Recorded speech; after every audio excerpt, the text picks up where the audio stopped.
Vacation is in the books. So Mark Rogers TV, the voice of college football, talking up Florida State. And of course, if you like the videos, don't forget to like, comment, share, and subscribe. We've got Tim Linnefelt on the line. He is senior writer for Seminoles.com with a little bit different perspective, I believe, with a direct connection to the university there. Tim, how you doing today? I'm doing great, man. How are you doing? I'm doing just fine. I appreciate you taking the time out to do this. And certainly before we dive into the football team and what was accomplished and what the storylines were over the past month there in Tallahassee, if you could just explain your connection to the university and Seminoles.com. Sure, yeah. So basically, I started out working in newspapers and traditional media, print media, and then a few years ago, the athletics department at Florida State kind of decided to get more into digital media, and part of that was having essentially a beat writer in the in-house for Seminoles.com, the official website of the athletics department. It's something that's become, I think, a lot more common in college athletics and professional athletics as well. Pretty much everybody has a website and has somebody like me covering the team. I think the University of Florida actually has two guys down there covering the team and providing sort of the ins and outs. And we like to offer a bit more of an inside perspective when we can, obviously, and kind of get into the nitty gritty of practices and things like that. But I've been around this. I've been covering the team in some capacity for 12 years. I grew up in Tallahassee. So, I'm not just somebody who just showed up and walked out there and thought that I knew everything after 10 minutes. I've been here for a little while. So that's a great advantage. As you mentioned, you're privy to workout sessions, you're privy to information and relationships that aren't necessarily a given for anybody else. At the same time, I would think that there would be some level of positive spin, not that you're blinded to 7 losses last year, for example. Is that what it was? Yeah, that's what I understand. 7, and that's not over the last 3 years, as is typically the case. That's all in one season, unfortunately. Yeah. But how do you give an objective perspective, but at the same time you're working for the university? Sure. Well, I mean, look, I think there has to be some degree of buy-in from the university and the programs, and we've been really fortunate in that regard. That they kind of understand the world we're living in, and that the fact is, if you come out on social media or on your website or whatever, and you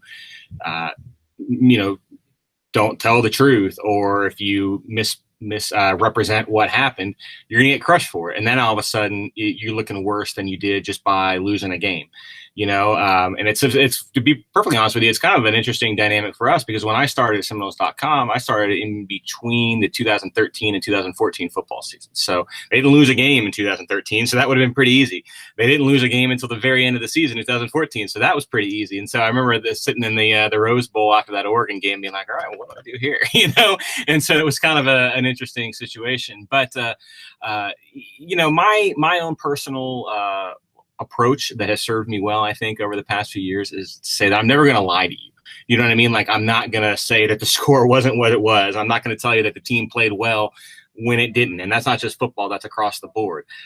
Typically when things are going poorly, my approach is, you got to state the facts. You got to say what happened. Again, I'm not going to not tell the truth about what happened.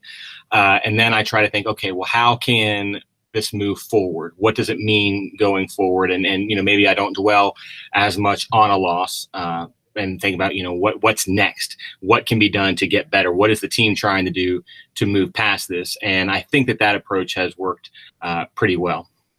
The baseball team is always good. I assume that right now. I don't know technically about 2019, but the baseball team and the program is traditionally good. The basketball situation up and down, but very good here recently. How much does football still drive the traffic there? A lot. It just is what it is. I mean, Florida State, it's a passionate football program, and with passionate fans. And like you said, baseball has a really, really intense group of supporters. They've been good forever. Basketball I mean, really, they just wrapped up the best 3-year stretch in the history of the program, so that's been really good for that aspect of things. But I mean, no, it's Florida State football.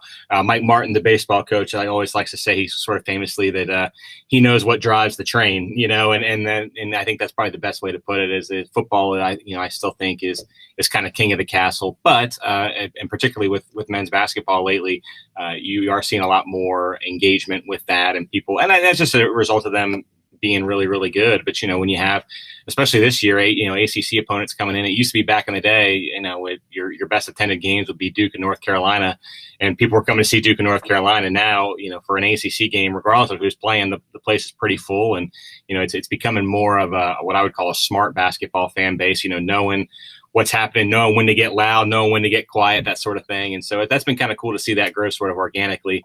However, I mean, make no mistake about it, football is the king of the castle.